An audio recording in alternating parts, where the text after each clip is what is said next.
Welcome to Explore Malaysia. As you know, Ipoh and Kampar are famous names known for tin mining back in the early 19th century. But have you heard the story of a town called Gopeng?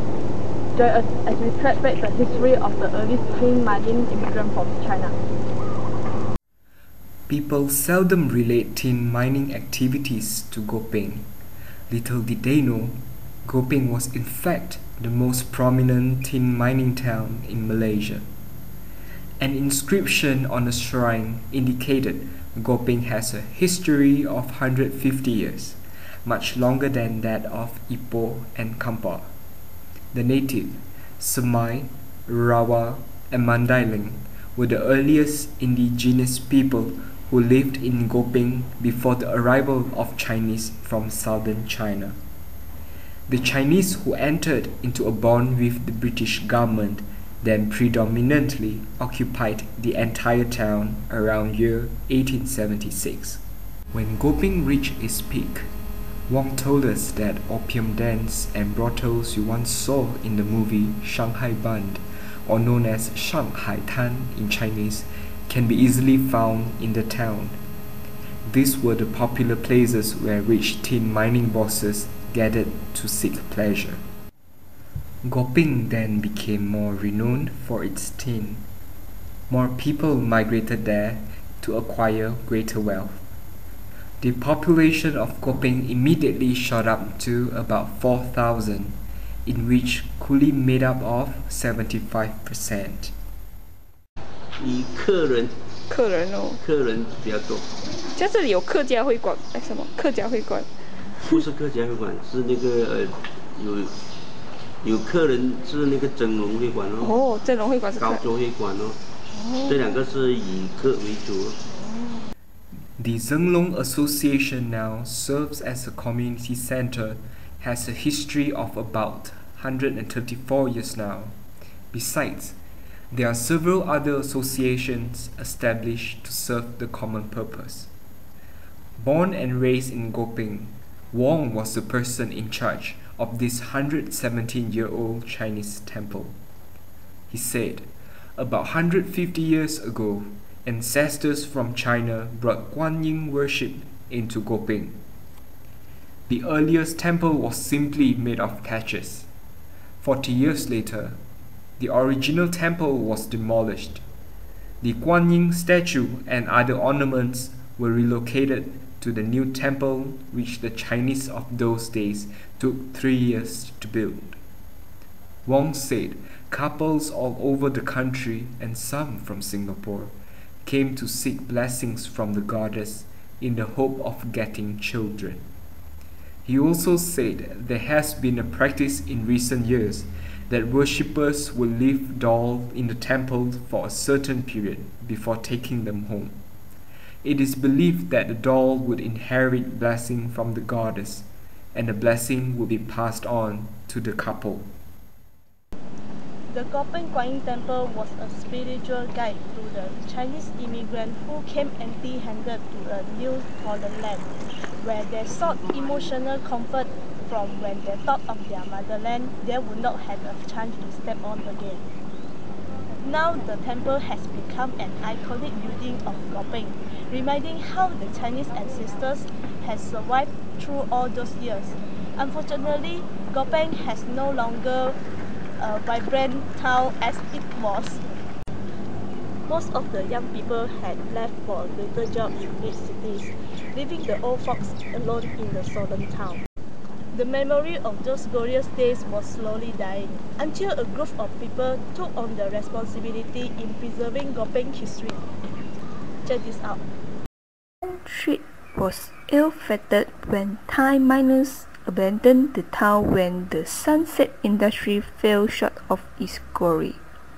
However, the architecture of shop houses is very much preserved in its original state after all these years. The one stood out among the rest would be none other than the Gopeng Museum established a year ago. It is an initiative of a group of Gopeng residents made up of mostly retirees. Seeing the fading history of this little town, Gopeng Museum curator Pang Si Gong said he was motivated to preserve information or items he collected over the year. Converting the shop left by the Yao family into a museum, Pang hoped more people would appreciate the history of the town. 呢啲都係我哋先人啊留落嚟嘅，或者係用過啲嘢，並冇嗰啲咩叫做咩中國嗰啲咩假設完整都冇嘅。係我哋嘅特別嘅地方就係我哋先人用過啲多數喺度睇到咯。係一個呢度嘅回憶啦。回憶啊啱啊！你主要係俾下一代啊，你知道以前啊我哋先輩嗰啲先賢啊，嗰啲生活嗰啲咩貓啊，佢哋啲生活啊，嗰啲咩貓啊。Over 700 items, including dressing accessories, radio, clock and others, were displayed in the museum. Caption photographs on walls help visitors to revisit Gopeng since 150 years ago. The 70-year-old retired teacher said the museum also organized heritage walk annually. The objective of the walk around the town was to introduce significant history buildings such as the Masjid Jamek and the Gopeng Hospital to all the participants. The museum also cooperates with local schools in organizing pop script for students, and it has received great response from the parents. 揾聲表聲做我們工作表現得好一點，這樣人家會多人支持我們。你做得好就会有人看见的。哦，对啊，对啊，对啊。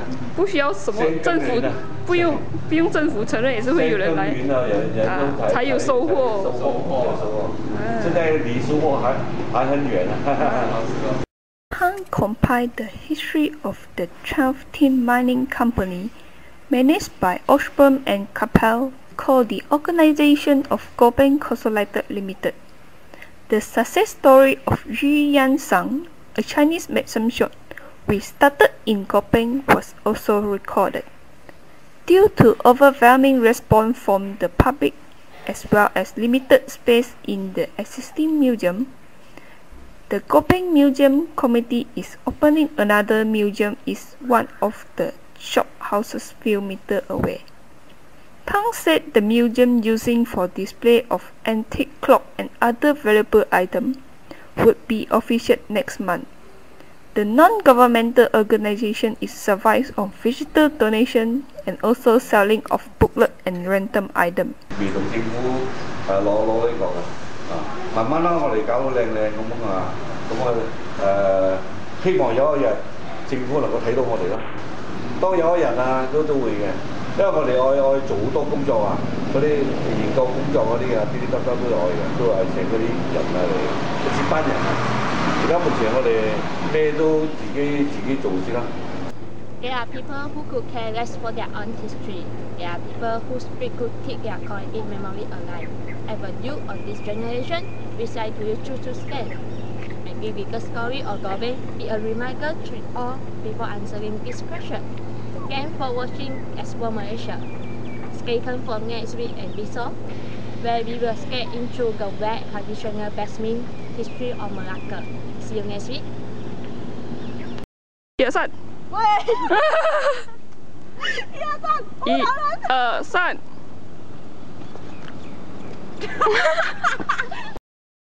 3。 Most of the young people 2、1。Most of the young people had 我怎么对吗？他很像谁反应啊？Memory alive. As a youth generation. As a youth of this generation. 同情爱过，还是会同情爱过，还是会 taken for next week's episode where we will skate into the 好长哦，很长。